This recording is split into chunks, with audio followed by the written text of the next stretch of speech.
a good sign that they are going to come out tomorrow. They're gonna put up like the cones and everything so nobody parks in front of the house today, and then they're going to start digging, he said, by like 8:30, 9 a.m. tomorrow. I'm very excited about this because now we can, like, we're getting closer and closer to the finish line.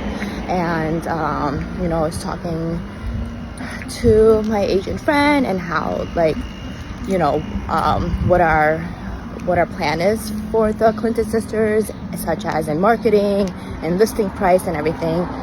So I'm seeing the light at the end of the tunnel. But you know, I've learned a lot. And I was actually thinking this past weekend about some other things I've learned, such as like staging, and you know, to be, you know, the older sister is actually still staged. And I was like thinking to myself, I honestly should have like just de-staged her and then staged her again when we were ready.